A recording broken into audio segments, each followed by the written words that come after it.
It's time for a new installment of Cooking with Cap, and today we're making creamy baked macaroni and cheese as voted on by my Discord. So, yeah, let's go ahead and get this show on the road.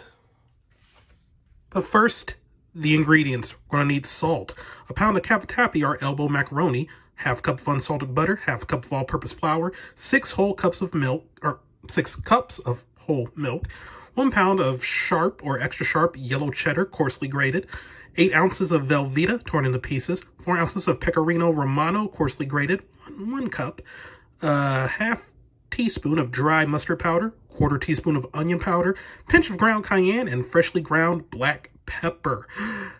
Let's go. Alright, I got the pot of water on the stove right now. And yeah, I'm going to be cooking the macaroni according to the directions on the box.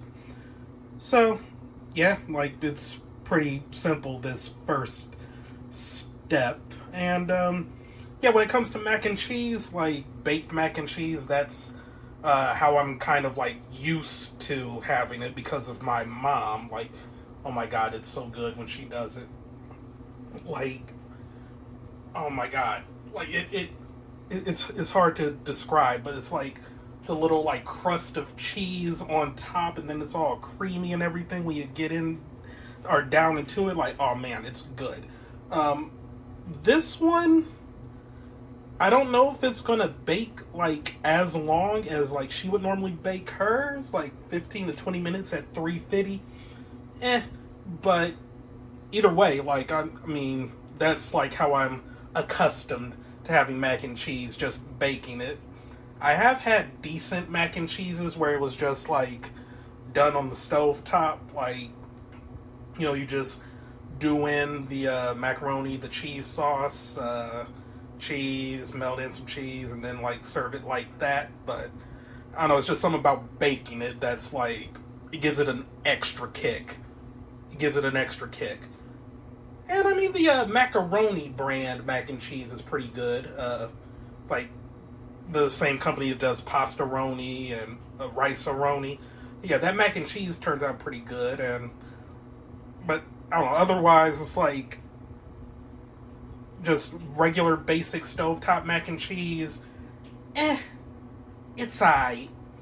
And like the instant mac or like the store-bought stuff like Kraft, it's like you need to really spice that up with something to make it like good. Otherwise it's just kind of like basic, soupy, watery. But yeah, like this baked mac and cheese, I'm sure it's gonna turn out good. It's also my first time making like mac and cheese from, well, I can't say from scratch because I mean like I'm using like store-bought pasta here, but like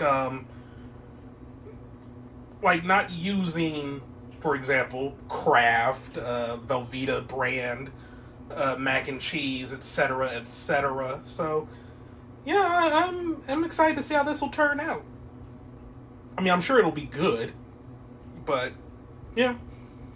And I guess like once I master this, I can start like, you know, spicing it up a little. Like bacon tends to be really good in mac and cheese, and this one food truck that we had at my university, my god, I missed this food truck.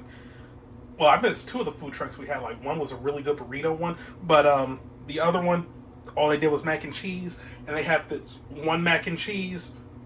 It was so freaking amazing. It had chorizo and jalapeno peppers in it. Oh my god. It was good. It was very good. Dang, now I'm gonna have to get me some chorizo and jalapenos and try to replicate that. Oh man, I'm just making myself hungry. But yep, just waiting for the water to boil, and then I'm gonna cook macaroni. No point in me really like showing that step. It's basic as is. So yeah, I'm just gonna cook it according to the packaging. stirring occasionally, just passed out dente, drain, and set aside. And I'll see you when I return the empty pot to the stove over medium heat and melting a stick of butter in it.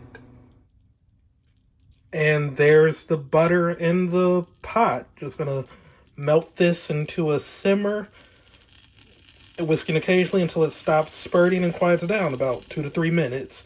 Then I'm gonna add the flour and cook, whisking until smooth like gravy.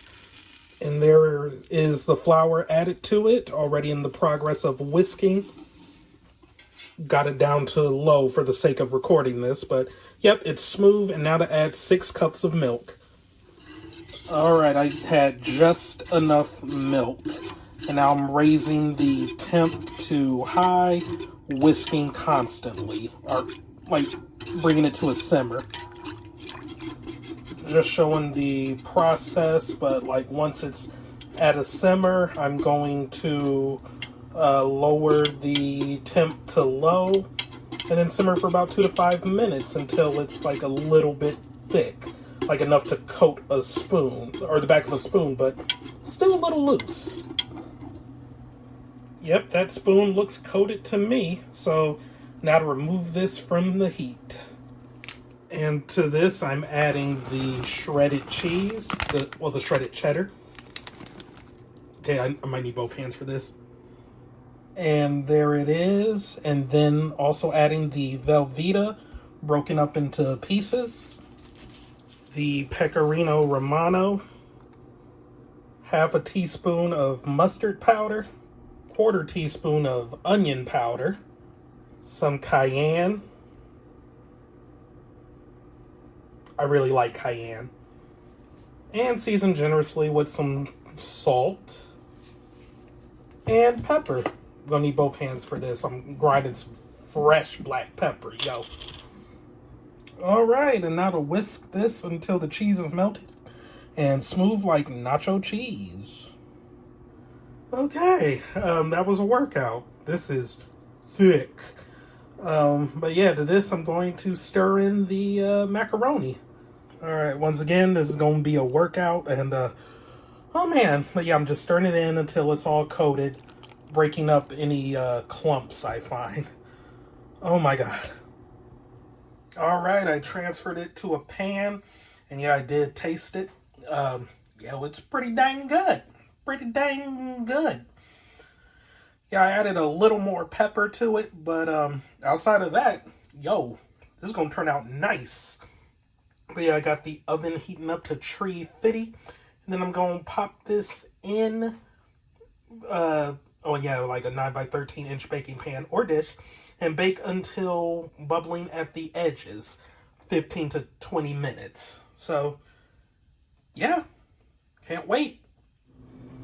And there it is, and there's the AC going on in the background, but yeah, it's looking good. I probably could have left it in a little longer to get the like top really golden. Like the camera isn't doing it justice here. Like the camera's showing this looking like pretty light, but no, it's golden. It's golden. Well, yeah, if I like sort of adjust like this, yeah, but yeah, it's looking good. It's looking good. Some parts of it are a little toasted, but yeah, I like how it came out. It's looking good. Smells good. Can't wait to try it. And well, because I can't really eat a whole 9x13 pan of mac and cheese. Well, I mean, I can, I just shouldn't. But yeah, I'm actually going to take this over to my sisters for Thanksgiving dinner. So hopefully I will have some to bring back home with me, and I'll let you all know how it turned out. But yeah, looks good, smells good. Can't wait to give it the old taste test. And that's all that's left. Oh man, yeah, the mac and cheese went over well at Thanksgiving. Like, there was someone who arrived at my sister's place the same time as me with her own mac and cheese, and it was kind of awkward when people were really going for hers. But yeah, like this mac and cheese, it came out real creamy. Like, wasn't baked as long as my mom usually does it, like I said earlier. So hers is more like, I guess, with lack of a better term, solid, but it still melts amazingly when you warm it up. This, even when refrigerated, it's still like really creamy, but it's good. It is really good. I can taste the Velveeta over the other cheeses. So yeah, I probably should have got extra sharp cheddar like the recipe called for. I think mine was just basic sharp cheddar. So, but I mean, it's still good. Like, it's real cheesy, creamy. I like it. I like it. Yeah, if I were to follow this recipe again, well, I mean, it's a basic mac and cheese recipe, but with the whole like milk and flour to make a really creamy cheese sauce. I don't know, I might want to just try out some other cheeses. Granted, I'm not the most knowledgeable of what the best melting cheeses are, but I don't know, it would be nice to experiment. Even when my mom tried this, she said like it was really good, and the cheeses she usually uses are mozzarella, Colby, and mild cheddar, I think, or she might use sharp cheddar.